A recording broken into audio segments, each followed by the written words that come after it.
Hello guys, welcome to my YouTube channel Golden Arc Academy. आज हम लोग एक और नया सेशन लेके आए हैं। पिछले वीडियो में आप लोगों ने डिजिटल सम कॉन्सेप्ट को सीखा था। हमें उम्मीद है कि आपने डिजिटल सम कॉन्सेप्ट को अच्छी तरह से सीखा होगा और आप लोग उसका यूज क्वेश्चंस में कर पा रहे होंगे। हम लोगों ने कुछ अरिथमेटिक के सवालों को भी लिया था। आई होप आपको डिजिटल सम कॉन्सेप्ट काफ़ी अच्छे से समझ में आया होगा और आप लोग डिजिटल सम कॉन्सेप्ट को एंजॉय भी कर रहे होंगे। आइए आज हम लोग इस सेशन में नंबर सिस्टम के कुछ कॉन्सेप्ट को सीखेंगे, जानेंगे नंबर सिस्टम क्या है। ये काफ़ी इम्पोर्टेंट चैप्टर है क्योंकि हर एग्ज़ाम में इस चैप्टर से 2 या 3 सवाल ज़रूर होते हैं। तो आइए आज हम लोग नंबर सिस्टम के कॉन्सेप्ट को अच्छी तरह से समझेंगे और इस पर कुछ सवाल भी हम लोग करेंगे। तो आइए हम लोग सीखते हैं नंबर सिस्टम। सबसे पहले हम लोग नंबर को देखेंगे। कोई भी नंबर किससे बना होता है? डिजिट से बना होता है। तो डिजिट्स क्या होते हैं? 0, 1, 2,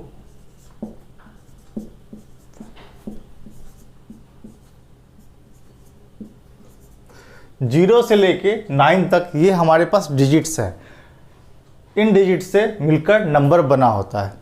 कोई एक नंबर का एग्जांपल ले लें। 23 लिया हमने।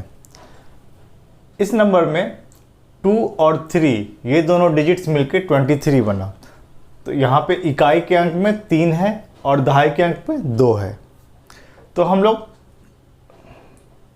इस नंबर में 3 यूनिट प्लेस में है और 2 10th प्लेस में है, यानी 3 इकाई के अंक में है और 2 दहाई के अंक में है। तो ये नंबर कैसे बना? 2 गुने 10 प्लस 3। जो दहाई के अंक में है वो 10 से गुना हुआ और जो इकाई के अंक में है वो 1 से गुना हुआ। तो इस तरह से 23 बना। एक और नंबर लेते हैं। इस नंबर में इकाई का अंक 7 है, दहाई का अंक 5 है और सैकड़े का अंक 3 है। तो हम कह सकते हैं ये 3 100 से गुना हुआ, 5 10 से गुना हुआ और 7 1 से गुना हुआ, क्योंकि यहाँ यूनिट प्लेस में 7 है, 10th प्लेस में 5 है और 100 प्लेस में 3 है। अब आइए हम लोग सीखते हैं फेस वैल्यू और प्लेस वैल्यू। इस नंबर में 3 का प्लेस वैल्यू स्थानीय मान 3 है और 2 का स्थानीय मान ये 10th प्लेस में है। तो 2 का स्थानीय मान 2 × 10 20 है और 3 का स्थानीय मान 3 है, क्योंकि 3 यूनिट प्लेस में है और 2 10th प्लेस में है। हम लोग किसी भी नंबर्स के प्लेस वैल्यू को निकालने के लिए वो जिस प्लेस पे है उससे उस नंबर को गुना करेंगे। इस एग्जांपल में 7 इकाई प्लेस में है, यूनिट प्लेस में है। तो 7 को 1 से गुना किए तो 7 का स्थानीय मान 7 ही हो गया और 5 का स्थानीय मान 5 10th प्लेस में है। तो 5 का स्थानीय मान 5 का प्लेस वैल्यू 5 × 10 50 आ गया और 3 का प्लेस वैल्यू 3 × 100 300 आ गया। तो इस तरह से हम किसी भी संख्या का स्थानीय मान आसानी से निकाल सकते हैं। जैसे एक एग्जांपल और लेते हैं। इस संख्या में 5 का स्थानीय मान क्या होगा?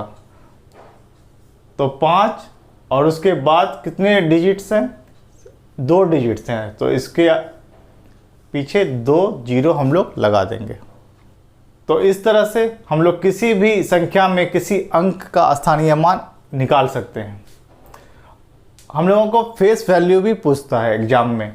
तो फेस वैल्यू के लिए 7 का फेस वैल्यू 7 ही आएगा, 6 फेस वैल्यू 6 ही आएगा, 5 का फेस वैल्यू 5 ही आएगा और 4 का फेस वैल्यू 4 ही आएगा। फेस वैल्यू चेंज नहीं होता है।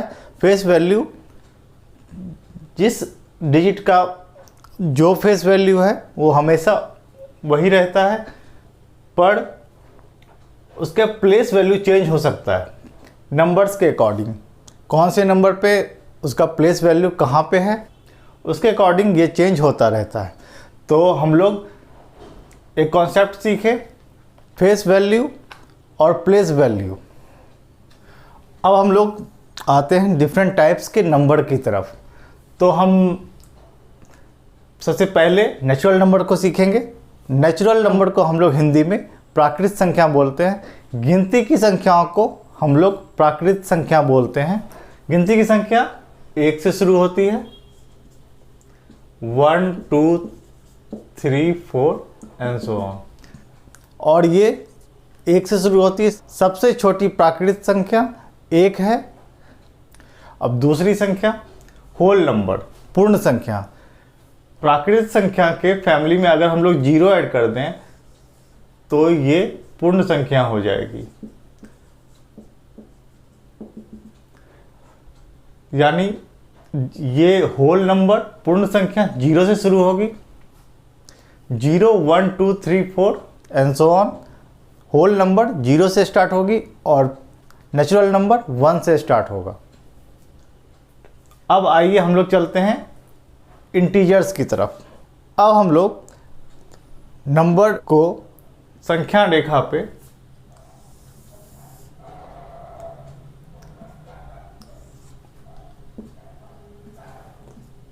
शो कर रहे हैं।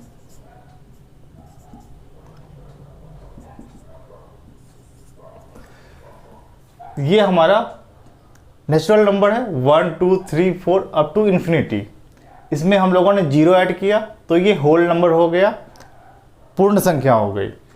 अब अगर हम इसमें -1 -2 -3 ये ऐड कर दें और ये -इन्फिनिटी तक जाएगा तो ये संख्या का सेट हमारा इंटीजर हो गया, पूर्णांक संख्या, जिसमें -इन्फिनिटी से लेकर के इन्फिनिटी तक के सारे नंबर्स आएंगे। इसे हम लोग पूर्णांक संख्या बोलते हैं। इसका वैल्यू -इन्फिनिटी से लेकर इन्फिनिटी तक आएगा। इसके अंदर निगेटिव भी आएंगे, पॉजिटिव भी आएंगे और ये 0 भी आएगा। पूर्णांक संख्या को Z से डिनोट करते हैं और -इन्फिनिटी से लेकर के -1 तक इसे हम लोग Z- से डिनोट करते हैं और 1 से लेकर इन्फिनिटी तक इसे हम लोग Z+ से भी डिनोट करते हैं। तो ये सेट पूर्णांक संख्या का एक सेट हो गया जो -इन्फिनिटी से लेकर के +इन्फिनिटी तक का सेट है। अब हम लोग चलते हैं अगले नंबर की तरफ, इवन नंबर। इवन नंबर को हम लोग हिंदी में सम संख्या कहते हैं। सब लोग जानते हैं सम संख्या किसे कहते हैं, जिस संख्या में 2 से पूरी तरह भाग लग जाए, यानी 2 4 6 एंड सो ऑन। जिस संख्या में 2 से पूरी तरह भाग लग जाए उसे हम लोग इवन नंबर कहते हैं। यानी 2 के मल्टीपल्स, 2 का पहाड़ा, वो सारी संख्याएं इवन नंबर होगी, सम संख्या होगी। और जिस संख्या में 2 से पूरी तरह भाग ना लगे वो ऑड नंबर होगी। 1 3 5 7 एंड सो ऑन। ये हमारा ऑड नंबर या विषम संख्या कहलाएगा। तो हम लोगों ने अब तक सीखा natural number, whole number, integer, even number and odd number. अब हम लोग चलते हैं अगले संख्या की तरफ, प्राइम नंबर, आवाज संख्या। आवाज संख्या को समझने से पहले हमें मल्टीपल और फैक्टर को समझना पड़ेगा। तो चलिए हम लोग देखते हैं।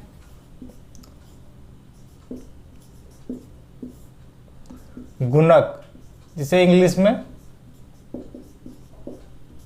मल्टीपल भी कहते हैं। मल्टीपल, किसी भी संख्या का मल्टीपल मान लेते हैं एक संख्या 6 का मल्टीपल 6 से जिसमें पूरी तरह भाग लग जाए,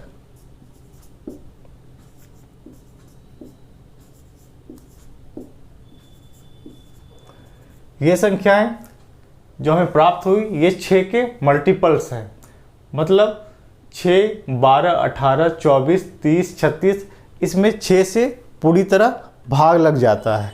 यानी 6 का मल्टीपल्स वे संख्याएं हुए जिसमें 6 से पूरी तरह भाग लग जाए, तो ये 6 के गुणक कहलाएंगे, मल्टीपल कहलाएंगे।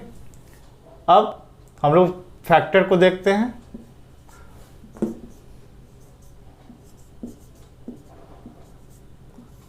गुणनखंड, इंग्लिश में इसे फैक्टर भी बोलते हैं। अब 6 का फैक्टर हमें निकालना है। 6 में जिस संख्या से पूरी तरह भाग लग जाती है उसे हम लोग 6 का फैक्टर कहेंगे। 6 में कौन कौन सी संख्या से भाग लग सकता है? 1 से, 2 से, 3 से और 6 से। 6 में ये 4 संख्याओं से भाग लग सकता है, इसीलिए हम इन चारों संख्याओं को 6 का फैक्टर या 6 का गुणनखंड कहेंगे। तो किसी संख्या में जिन संख्याओं से पूरी तरह भाग लग जाता है उसे हम उस संख्या का फैक्टर कहेंगे। एक और एग्जांपल लेते हैं। से 30 लिया हमने। 30 में कौन कौन से नंबर से भाग लगता है? 1 से, 2 से, 3 से, 5 से, 6 से, 10 से, 15 से और 30 से। तो हम कह सकते हैं 30 के ये सारे फैक्टर्स हुए। 30 के इतने फैक्टर्स हुए, 1, 2, 3, 4, 5, 6, 7, 8। 30 के 8 फैक्टर्स हुए। तो इस तरह हम लोग मल्टीपल्स और फैक्टर, इन दोनों का कॉन्सेप्ट को हम लोगों ने सीखा। अब हम लोग चलते हैं प्राइम नंबर की तरफ। प्राइम नंबर उस नंबर को हम लोग कहेंगे जिनका 2 और केवल 2 ही फैक्टर हो। प्राइम नंबर हम उस नंबर को कहेंगे, अभाज्य संख्या हम उस संख्या को कहेंगे जिसके 2 और केवल 2 ही फैक्टर्स हों, गुणनखंड हो, न 2 से अधिक हो न 2 से कम हो। तो आइए देखते हैं प्राइम नंबर। 2, 3, 5, 7, 11, ये सारे नंबर्स प्राइम नंबर हैं, क्योंकि इन सारे नंबर्स का फैक्टर 2 और केवल 2 ही है। अगर हम इस 2 का फैक्टर निकालें तो इसके कौन कौन से फैक्टर आएंगे? इसमें किससे भाग लगेगा? 1 से और 2 से। यही इसी 2 संख्याओं से इस 2 में भाग लगेगा, यानी 2 के फैक्टर 1 और 2 ये हुए। इसका मतलब 2 एक प्राइम नंबर हुआ। 3 में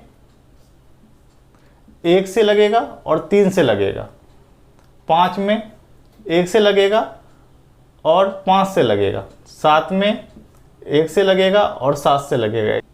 11 में 1 से लगेगा और 11 से लगेगा।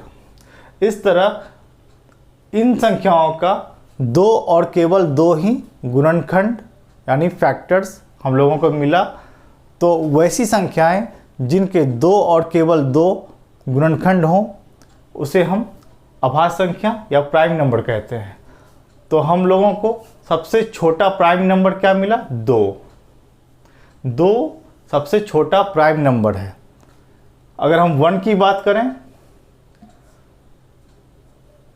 तो 1 में किससे भाग लगेगा? 1 से। इसका एक ही गुणनखंड है, इसलिए एक को हम लोग प्राइम नंबर नहीं कह सकते। तो सबसे छोटी सम अभाज्य संख्या कौन सी हुई? 2। सबसे छोटी विषम अभाज्य संख्या कौन सी हुई? 3। अब हम लोग चलते हैं अगले नंबर की तरफ, को प्राइम नंबर। को प्राइम नंबर को हिंदी में सहआभाज्य संख्या कहते हैं। को प्राइम नंबर उस संख्या को बोलेंगे, सहआभाज्य संख्या उस संख्या को बोलेंगे जिसका एक के अलावा कोई उभयनिष्ठ गुणनखंड नहीं हो, जिसका एक के अलावा कोई भी उभयनिष्ठ गुणनखंड नहीं, कॉमन फैक्टर नहीं हो। तो आइए एक जैसे 4 और 5, ये को प्राइम है या नहीं ये हम लोग चेक करके देखते हैं। 4 का फैक्टर 1 2 4, ये 4 के फैक्टर हो गए। 4 में 1 से 2 से और 4 से भाग पूरा पूरा लग जाता है, तो ये 4 के फैक्टर हो गए। और 5 का फैक्टर 1 और 5। अब हम लोग इस फैक्टर्स में देखेंगे एक के अलावा और कितने कॉमन फैक्टर हैं। तो हमारे पास ये सिंगल एक ही आया जो दोनों में कॉमन है। इस तरह हम कह सकते हैं 4 और 5 को प्राइम नंबर है। एक और एग्जांपल लेके देखते हैं।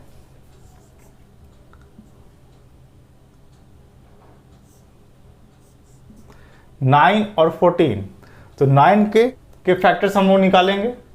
तो 9 का फैक्टर 1 3 और 9 ये आया। 14 का फैक्टर 1 2 7 और 14 ये आया। अब हम लोग इस फैक्टर्स में देखेंगे कौन सा नंबर कॉमन आ रहा है। 1 आ रहा है दोनों में कॉमन, और कोई भी नंबर कॉमन नहीं आ रहा है। तो हम कह सकते हैं 9 और 14 ये को प्राइम नंबर है। अब हम लोग चलते हैं अगले नंबर की तरफ, कंपोजिट नंबर। कंपोजिट नंबर को हम लोग हिंदी में भाज्य संख्याएं कहते हैं। वे संख्याएं जिनका 2 से अधिक गुणनखंड संभव हो उसे हम लोग भाज्य संख्या कहते हैं। एग्जाम्पल से समझेंगे। 6 का हम लोग गुणनखंड निकालेंगे, फैक्टर निकालेंगे। 6 में 1 से 2 से 3 से और 6 से, 1 से 2 से 3 से और 6 से, इन 4 संख्याओं से 6 में पूरा पूरा भाग लग जाता है।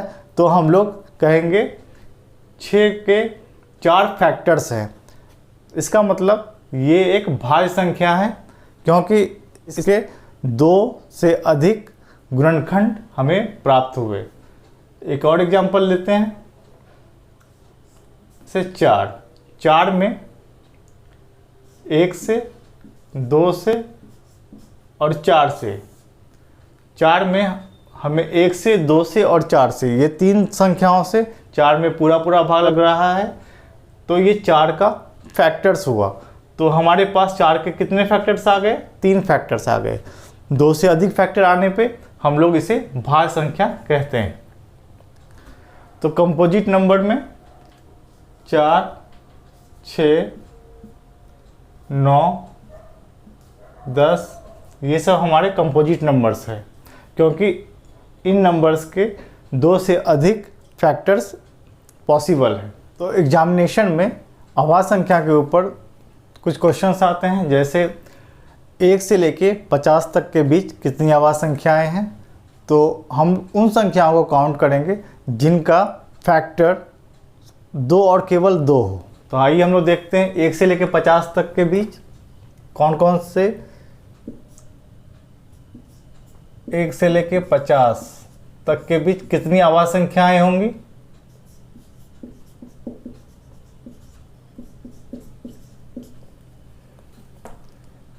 तो अभाज्य संख्याएं 2 से शुरू होती है।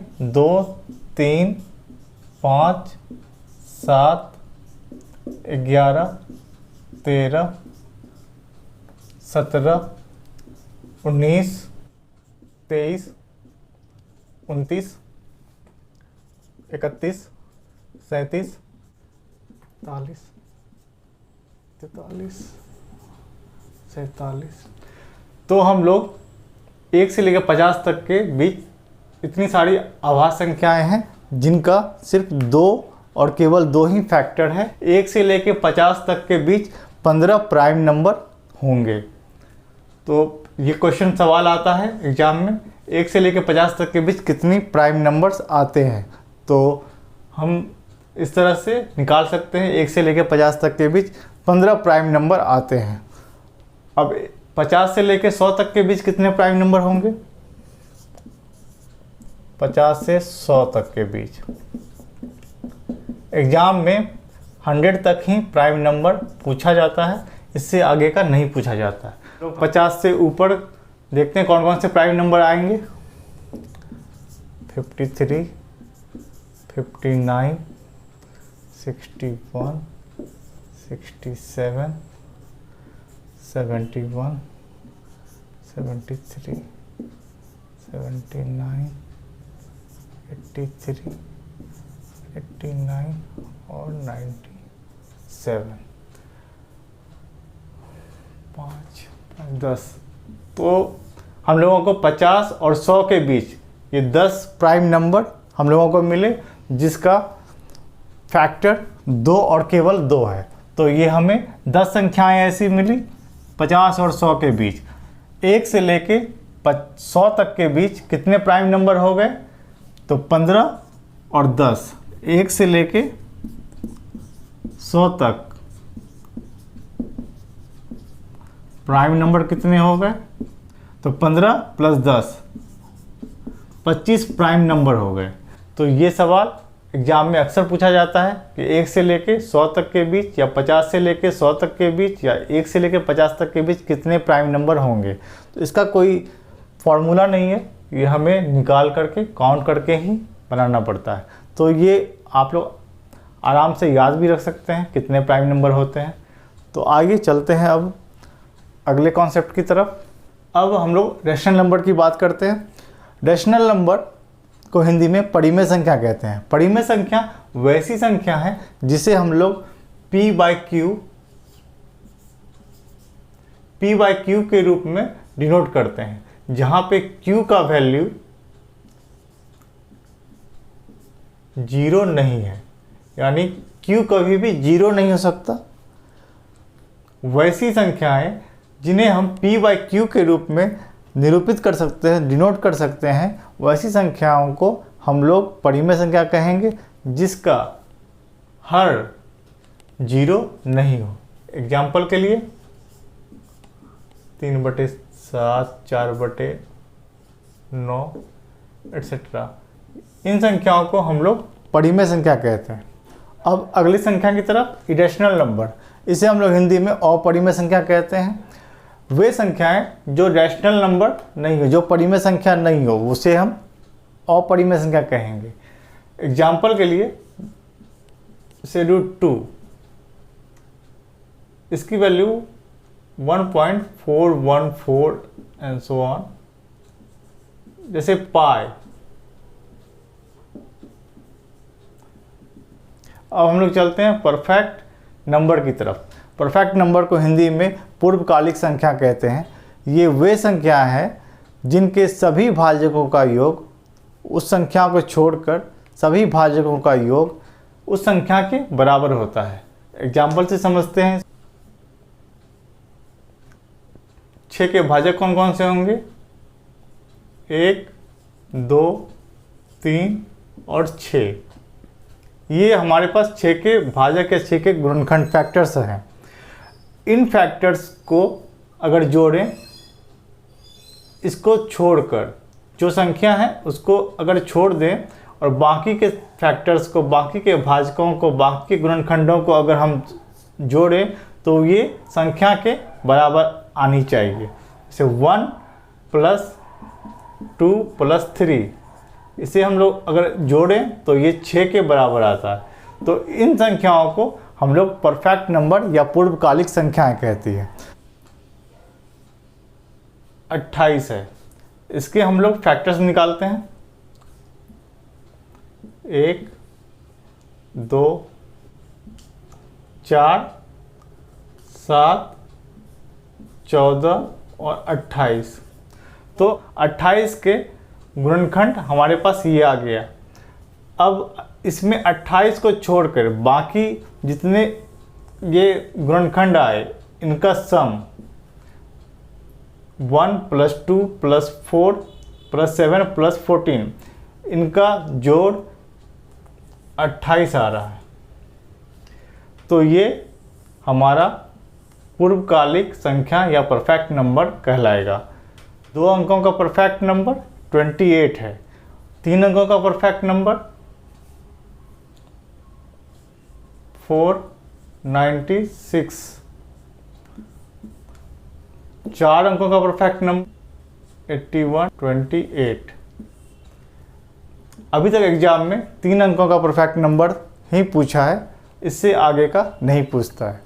आज हम लोगों ने बेसिक कॉन्सेप्ट सीखा नंबर सिस्टम का। अगले सेशन में हम लोग नंबर सिस्टम पे आधारित कुछ सवाल भी देखेंगे। हमें उम्मीद है कि आप लोगों को नंबर सिस्टम के सारे कॉन्सेप्ट अच्छे से समझ में आए होंगे। अगले सेशन में हम लोग उन सवालों को सीखेंगे जो एग्जामिनेशन में पूछे जाते हैं। हमें उम्मीद है कि आप लोगों को ये सेशन काफ़ी अच्छा लगा होगा और आप लोग इस सेशन को ज़रूर एंजॉय किए होंगे। अगर आपको ये सेशन अच्छा लगा तो इस वीडियो को लाइक कीजिए और चैनल को ज़रूर सब्सक्राइब कीजिए। धन्यवाद।